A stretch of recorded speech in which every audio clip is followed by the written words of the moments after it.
इस वीडियो में हम पढ़ने वाले हैं क्लास 10 के इकोनॉमिक्स को और इकोनॉमिक्स के चैप्टर नंबर 2 जिसका नाम है the sectors of Indian economy हम पढ़ रहे हैं। और यह वीडियो नंबर 4 इस चैप्टर का। इसके पहले 3 वीडियोस किए हैं मैंने इस चैप्टर के ऊपर। तो देखिए, इसके पहले जो हमने टॉपिक पढ़ा था चैप्टर वीडियो नंबर 3 में, वहाँ पर हमने पढ़ा था कि जो टर्शियरी सेक्टर है उसका इंपॉर्टेंस जो है पिछले कुछ सालों में काफ़ी ज़्यादा बढ़ गया है इंडियन इकोनॉमी में। और उसके साथ ही वहाँ पर हमने अंडर एम्प्लॉयमेंट या फिर डिस्गाइज्ड अनएम्प्लॉयमेंट की बात की थी कि जो हमारा प्राइमरी सेक्टर है यानी कि जो एग्रीकल्चर सेक्टर है या फिर जो सर्विस सेक्टर में बहुत सारे लोग जो हैं वो डिस्गाइज्ड अनएम्प्लॉयमेंट की स्थिति में है या फिर अंडर एम्प्लॉयमेंट की स्थिति में है। और उसके अलावा काफ़ी संख्या में लोग ऐसे भी हैं जिनको जॉब तो बिल्कुल एक मिली ही नहीं है। तो उन लोगों को हम किस तरीके से उनकी स्थिति सुधार सकते हैं और ज़्यादा से ज़्यादा जॉब क्रिएट कर सकते हैं, इसी को हम इस टॉपिक में पढ़ने वाले हैं। तो इस टॉपिक का नाम है how to create more employment. आखिर किस तरीके से ज़्यादा एम्प्लॉयमेंट हम क्रिएट कर सकते हैं। तो देखिए, अगर हम ऊपर के डिस्कशन की बात करें जो कि हमने पिछले वीडियो में पढ़ी थी, तो हम वहाँ पर देख सकते हैं कि एग्रीकल्चर सेक्टर में यानी कि जो हमारा प्राइमरी सेक्टर है वहाँ पर अंडर एम्प्लॉयमेंट की स्थिति काफ़ी ज़्यादा है, काफ़ी ख़राब है। और इसके साथ ही हमने ये भी देखा था कि सर्विस सेक्टर में भी अंडर एम्प्लॉयमेंट की स्थिति है। और इसके अलावा बहुत सारे लोग ऐसे भी हैं जिनको तो जॉब मिल ही नहीं है। तो उन लोगों के लिए हम एम्प्लॉयमेंट को बढ़ा कैसे सकते हैं, एम्प्लॉयमेंट क्रिएट कैसे कर सकते हैं, इस चीज़ के लिए हम यहाँ पर कुछ चीज़ें देखने वाले हैं। यहाँ पर एक तरीके से हम एक एग्जाम्पल देखेंगे या फिर हम कहानी कह सकते हैं कि एक एग्जाम्पल देखेंगे कि किस तरीके से सरकार या फिर समाज सोसाइटी में ज़्यादा से ज़्यादा जॉब क्रिएट कर सकता है। तो देखिए, पिछले वीडियो में हमने लक्ष्मी की बात की थी जो कि एक किसान है जो कि अपने 2 हेक्टेयर प्लॉट पर खेती करती है और वो जमीन कैसा है, अनइरिगेटेड है, लैंड है और उस पर उसका पूरा परिवार जो है वो खेती करता है। तो यहाँ पर आपने देखा था कि करीब 5 लोग जो थे वो 2 हेक्टेयर के प्लॉट पर खेती किया करते थे, खेती का काम करते थे। और इसलिए हमने कहा था कि वहाँ पर किस तरीके की स्थिति है, वहाँ पर अंडर एम्प्लॉयमेंट की स्थिति है या फिर डिस्गाइज्ड अनएम्प्लॉयमेंट की स्थिति है। तो आखिर यहाँ पर इस कंडीशन में जॉब्स को कैसे बढ़ाया जा सकता है या फिर लोगों को अंडर एम्प्लॉयमेंट की स्थिति से कैसे निकाला जा सकता है। तो इसके लिए एक तरीका ये हो सकता है कि जो सरकार है वो लोन प्रोवाइड कर सकती है बैंक के जरिए या फिर किसी और तरीके से, ताकि जो लक्ष्मी है वो अपने जमीन के आसपास एक कुआं बना सके, वेल बना सके, ताकि वो अपने जमीन को पटा सके, उसमें पानी दे सके, इरिगेशन कर सके। तो इस इरिगेशन की वजह से जो लक्ष्मी अभी तक रेनफॉल पर डिपेंडेंट थी इरिगेशन के लिए, अपने ज़मीन को पानी देने के लिए, वो अब इरिगेशन साल में किसी भी समय कर सकती है और एक दूसरा क्रॉप भी ले सकती है रबी सीजन में। और ये फॉर एग्जांपल मान लीजिए ये वीट है, तो अगर मान लीजिए वीट का वो प्रोडक्शन करती है, वीट को वो अपने खेत में लगाती है, तो मान लीजिए कि वहाँ से करीब 50 डेज का 2 लोगों के लिए जॉब क्रिएट होता है कि 2 लोगों की ज़रूरत है 50 दिनों तक काम करने के लिए। इसमें सारा प्रोसेस इंक्लूडेड है, आपका सोविंग हो गया, वाटरिंग हो गया, फर्टिलाइजर देना हो गया, सारे प्रोसेस को मिलाकर। तो इस वजह से इस कंडीशन में अगर हम देखें तो जो हमारा अंडर एम्प्लॉयमेंट की स्थिति थी वो अब पहले के मुकाबले काफ़ी कम हो चुकी है। क्यों? क्योंकि देखिए, पहले हम मान लीजिए कि वहाँ पर 2 लोगों के लिए 200 दिनों का जॉब था या फिर काम था, लेकिन अब वहाँ पर 50 दिनों का काम और बढ़ गया 2 लोगों के लिए। तो इस तरीके से 50 दिनों तक 2 और लोगों को जॉब वहाँ पर क्रिएट हुआ है। तो वहाँ पर जो अंडर एम्प्लॉयमेंट की स्थिति थी उसमें कुछ सुधार आया या फिर 2 और लोगों के लिए हम कह सकते हैं कि वहाँ पर जॉब क्रिएट हुआ। तो इसके साथ ही मान लीजिए कि सरकार जो है वो नया डैम बना देती है या फिर कैनल्स बना देती है और इरिगेशन प्रोवाइड कर देती है इसी तरीके के फार्म्स में। तो इस वजह से तो ये तो हमने एक लक्ष्मी का एग्जाम्पल देखा है एक छोटे स्तर पर, लेकिन मान लीजिए इस तरीके से अगर पूरा एक कैनल बनाया जाता है सरकार द्वारा, जिसके वजह से करीब लाखों हेक्टेयर की जमीन को अगर पानी मिलता है और एक दूसरा क्रॉप, तीसरा क्रॉप वो अगर अपने खेत में उगा सकते हैं, तो उस वजह से हम देख सकते हैं कि करीब हजारों, लाखों, करोड़ों की संख्या में जॉब जो है वो क्रिएट हो जाएंगे। तो एक तरीका ये हो सकता है कि सिंपली इरिगेशन प्रोवाइड करने से या फिर जो जरूरी फैसिलिटीज़ हैं जो कि एग्रीकल्चर में इंक्लूडेड हैं, तो इन चीज़ों को प्रोवाइड करने की वजह से जो प्रोडक्शन है वो बढ़ेगा और जो अंडर एम्प्लॉयमेंट की स्थिति है उसको हम एक तरीके से सुधार सकते हैं, कम कर सकते हैं। और इस वजह से जो हमारा प्राइमरी सेक्टर है उसमें ग्रोथ भी हमें देखने को मिलेगा। तो यहाँ पर अगर उसके आगे हम बढ़ते हैं कहानी को और देखते हैं इसको, तो मान लीजिए कि लक्ष्मी है और इसके जैसे ही किसान जो है जिनको अब पहले से ज़्यादा वो खेती कर पा रहे हैं, उगा पा रहे हैं, क्योंकि उनको पानी मिला है और भी दूसरी सुविधाएं मिली हैं। तो इस वजह से उनका जो प्रोडक्शन बढ़ा, तो अब उसमें से कुछ हिस्सा जो है वो अब मार्केट में जाएंगे बेचने के लिए। अब मार्केट में बेचने के लिए उनको ट्रांसपोर्टेशन की ज़रूरत होगी, ताकि वो अपने प्रोडक्ट को नियर बाई टाउन में ले जा सके जहां पर वो इन प्रोडक्ट को बेच सके। और इसके साथ ही गवर्नमेंट को ज़रूरत पड़ेगी ट्रांसपोर्टेशन में इन्वेस्ट करने के लिए, क्रॉप्स को स्टोरेज में इन्वेस्ट करने के लिए, और इसके साथ ही जो रूरल रोड्स हैं उनको उनमें इन्वेस्ट करने के लिए, ताकि मिनी ट्रक्स या फिर ट्रक्स वहां तक पहुंच सके, ताकि जो लक्ष्मी जैसे किसान हैं वो अब अपने प्रोडक्ट्स को बेच सके, मार्केट तक ला सकें। और इसकी वजह से तो ये जो एक्टिविटी है, ये पूरा प्रोसेस हुआ, ये बहुत तरह के प्रोडक्टिव एम्प्लॉयमेंट क्रिएट कर सकता है, केवल फार्मर्स के लिए नहीं बल्कि दूसरे लोगों के लिए भी जो कि ट्रांसपोर्ट या ट्रेड जैसे सर्विसेज में इंक्लूडेड है। क्योंकि पहले तो देखिए जो हमारा एक तरीके से इकोनॉमी था, प्राइमरी सेक्टर का इकोनॉमी, वो कहाँ तक लिमिटेड था। लक्ष्मी जो थी वो प्रोडक्शन करती थी, वो अपने परिवार का खर्च चलाती थी, या फिर थोड़ा मोड़ा जो बच जाता था गांव में ही बेच दिया करती थी। लेकिन अब पहले के मुकाबले लक्ष्मी का प्रोडक्शन काफ़ी ज़्यादा है, और वो जाती है कहाँ पर, मार्केट में जाती है बेचने के लिए, बाजार में, अब शहर में जाती है बेचने के लिए। तो उसके वजह से एक ट्रांसपोर्टेशन का सर्विस प्रोवाइड करने वाले को भी काम मिला, और इसके साथ ही वहां पर मार्केट में जो ट्रेड कर रहा है उसके पास भी प्रोडक्ट आया ट्रेड करने के लिए। तो इनको भी काफी फायदा मिला, किसकी वजह से, सिर्फ और सिर्फ लक्ष्मी की वजह से। तो इसी तरीके से अगर देखिए पूरे देश में या फिर बहुत बड़े स्तर पर अगर इस चीज को किया जाए और ज्यादा से ज्यादा प्रोडक्शन हो, तो ट्रांसपोर्टेशन को बढ़ावा मिलेगा, स्टोरेज की जो सर्विस है उसको बढ़ावा मिलेगा, ट्रेड को बढ़ावा मिलेगा, इस तरीके से बहुत चीज़ों को बढ़ावा मिलेगा। तो ऐसा नहीं है कि हम अगर किसानी पर ध्यान देते हैं, एग्रीकल्चर पर ध्यान देते हैं, प्राइमरी सेक्टर पर ध्यान देते हैं, तो सिर्फ एक ही सेक्टर को या फिर किसानों को ही केवल फायदा होता है। उससे रिलेटेड जितने भी जॉब्स हैं या फिर काम हैं उन सभी को फायदा मिलेगा। फॉर एग्जाम्पल देख लीजिए, अगर लक्ष्मी के पास ज़्यादा पैसे होते हैं तो वो अगले साल फर्टिलाइजर्स खरीदेगी, पंप्स खरीदेगी, मशीन्स खरीदेगी, ट्रैक्टर्स खरीदेगी, हार्वेस्टर खरीदेगी, बहुत सारी चीज़ें खरीदेगी। तो इस वजह से एक पूरी तरीके से बहुत चीज़ों में हमें ग्रोथ देखने को मिलेगा। तो इसी तरीके से अगर बहुत सारी चीज़ें जो है वो सरकार कर सकती है एम्प्लॉयमेंट को बढ़ावा देने के लिए, या फिर ज़्यादा से ज़्यादा एम्प्लॉयमेंट को जनरेट करने के लिए। तो देखिए इसके बाद यही बात यहाँ पर बताई है कि देखिए लक्ष्मी की जो जरूरत है वो सिर्फ वाटर तक लिमिटेड नहीं है, कि ऐसा नहीं कि सिर्फ उसको पानी मिल गया तो उसका सारा काम चल जाएगा।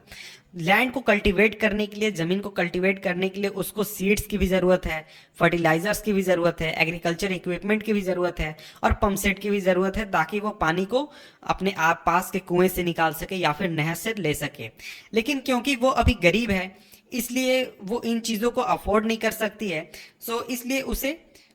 मनी लेंडर से उधार लेना होगा, जो कि उससे काफ़ी हाई इंटरेस्ट वसूलेंगे। तो इस के बावजूद, इसके अलावा अगर बैंक प्रोवाइड करने लगे लोन किसानों को काफ़ी सस्ते दाम पर, काफ़ी सस्ते इंटरेस्ट रेट पर लक्ष्मी को लोन अगर दे, तो वो आसानी से इन चीज़ों को खरीद सकती है सस्ते दाम पर और अपने ज़मीन को कल्टीवेट कर सकती है। तो इसका मतलब ये हुआ कि वाटर के अलावा हमें दूसरी एग्रीकल्चर जो क्रेडिट ज़रूरतें हैं उसको भी पूरी करनी चाहिए सरकार को, ताकि वो और भी अपने प्रोडक्शन को बढ़ा सके या फिर एक तरीके से प्रॉफिट को ज़्यादा वो बढ़ा सके। और इसके साथ ही हम इस चीज़ को चैप्टर 3 में पढ़ेंगे, मनी एंड क्रेडिट में किस तरीके से क्रेडिट की ज़रूरत होती है। इसके बाद आगे बढ़ते हैं। तो देखिए इसके अलावा जो दूसरा तरीका है इस प्रॉब्लम को टैकल करने का, यानी जॉब ज़्यादा क्रिएट करने का, उसका तरीका ये है कि हम जो लोकल इंडस्ट्रीज़ हैं उनको आइडेंटिफाई करें और उनको प्रमोट करें, और जो सेमी रूरल सर्विस एरियाज़ हैं वहाँ पर सर्विसेज को प्रमोट करें, जहाँ पर बहुत बड़ी संख्या में लोग जो हैं वो एम्प्लॉय हो सकते हैं। फॉर एग्जांपल बहुत सारे किसान जो हैं वो अरहर और चिकपी का प्रोडक्शन करते हैं, वो एक तरीके से दाल मिल को सेटअप करते हैं ताकि जो चिकपी है और अरहर उसको प्रोक्योर कर सके और प्रोसेस कर सके और इसको शहरों में जाकर बेच सके। फॉर एग्जाम्पल इसके बाद कोल्ड स्टोरेज को ओपन कर सकें। तो ये एक तरीके से अपॉर्चुनिटी प्रोवाइड करता है फार्मर्स के लिए, ताकि वो अपने प्रोडक्ट्स को स्टोर कर सकते हैं, जैसे कि पोटैटो, ऑनियंस, और उनको बेच सकते हैं उस समय में जब जो प्राइसेस हैं वो काफ़ी अच्छे हो जाएं। तो कई बार आप देखते होंगे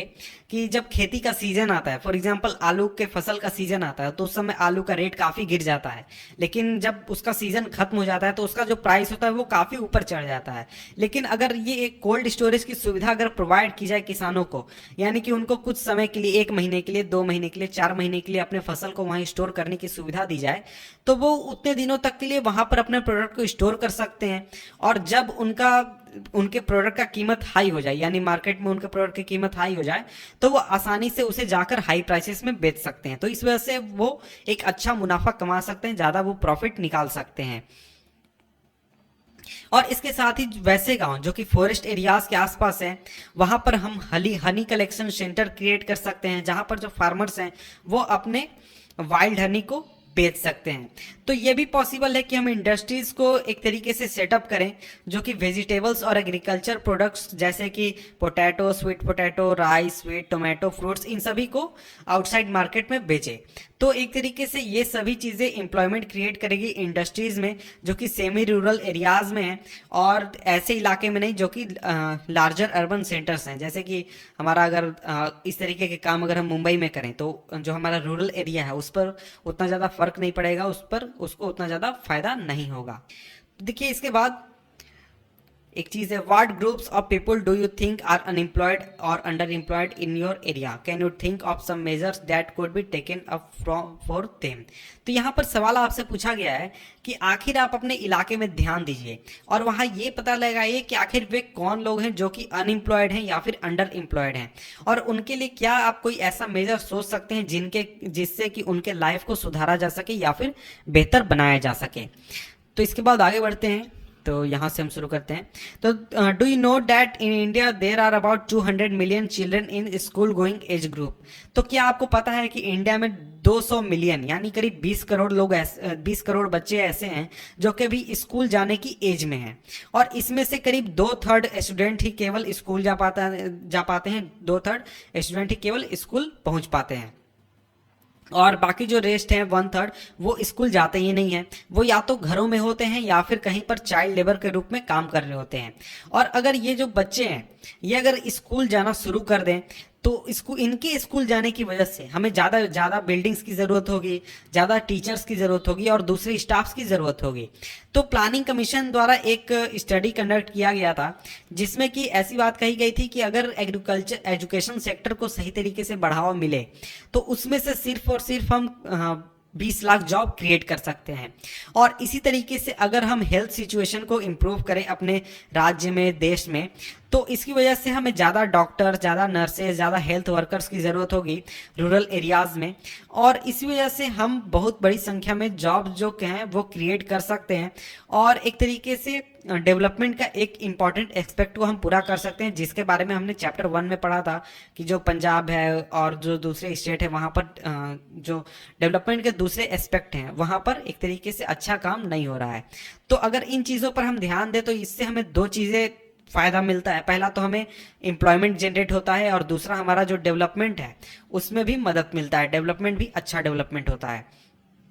तो देखिए जितने भी स्टेट या फिर रीजन है उनके पास एक तरीके से पोटेंशियल है कि वो अपने इनकम और एम्प्लॉयमेंट को बढ़ा सकते हैं अपने लोगों के लिए जो उस इलाके में रह रहे हैं। तो इसके लिए वो दूसरी चीज़ें भी कर सकते हैं, जैसे टूरिज्म को बढ़ावा दे सकते हैं या फिर रीजनल क्राफ्ट इंडस्ट्री को बढ़ावा दे सकते हैं, और नई सर्विसेज को भी ला सकते हैं जैसे कि IT हो गया। तो देखिए इसमें से कुछ जो है उनको एक तरीके से काफ़ी प्लानिंग की ज़रूरत होती है और सपोर्ट की ज़रूरत होती है गवर्नमेंट द्वारा, लेकिन कुछ जो है उनको उतना ज़्यादा सपोर्ट की ज़रूरत नहीं होती है। फॉर एग्जांपल एक स्टडी किया गया था प्लानिंग कमीशन द्वारा, जिस स्टडी की बात हमने ऊपर की थी, उसमें कहा गया था कि अगर टूरिज्म को बढ़ावा मिले एज अ सेक्टर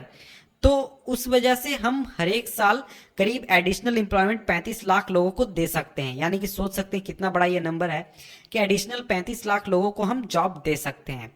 तो ये बात हमें रियलाइज करना होगा कि इसमें से जो कुछ सजेशंस यहाँ पर डिस्कस किए गए हैं, ये ऐसा नहीं है कि आज हमने चाहा और कल ये इम्प्लीमेंट हो जाएगा, नहीं। इसको इम्प्लीमेंट होने में काफ़ी लॉन्ग टाइम लगता है, काफ़ी लंबा टाइम लगता है, हो सकता है 5 साल, 10 साल, 15 साल, 20 साल भी लग सकते हैं इस चीज़ को इम्प्लीमेंट होने में। और अगर हम शॉर्ट टर्म की बात करें कि तुरंत इम्प्लीमेंट होने वाली बातों की, कि आज हम चाहते हैं कि जॉब क्रिएट करना है और कल से लोगों को जॉब मिल जाए, तो इस स्थिति के लिए हमें कुछ दूसरी चीज़ें करनी होंगी। तो उसके लिए हमें कुछ क्विक मेजर्स लेने होंगे, जैसे कि फॉर एग्जाम्पल यहाँ पर बात की गई है, सेंट्रल गवर्नमेंट इंडिया में जो है उसने एक नया लॉ बनाया था, राइट टू वर्क, जिसको 200 डिस्ट्रिक्ट में इंप्लीमेंट किया गया था, और इसको कहा गया था national rural employment guarantee act, NREGA 2005। इसको फिर मनरेगा कर दिया गया था, महात्मा गांधी जोड़ दिया गया था अंडर नरेगा 2005। और उन सभी लोगों को जो कि एबल हैं काम करने के लिए और जिनको काम की ज़रूरत है, उनको 100 दिनों के रोजगार की गारंटी दी गई थी। है, अभी भी चलता है ये, ऐसा नहीं कि खत्म हो गया, दी गई है। और अगर गवर्नमेंट 100 दिनों का रोजगार उन लोगों को नहीं दे पाती है जिनको जॉब की ज़रूरत होती है, तो उनको अनएम्प्लॉयमेंट अलाउंसेस दिया जाता है उन लोगों को। तो देखिए, इस एक्ट में एक प्रावधान किया गया था कि इस एक्ट में वैसे कामों को प्रेफरेंस दिया गया है।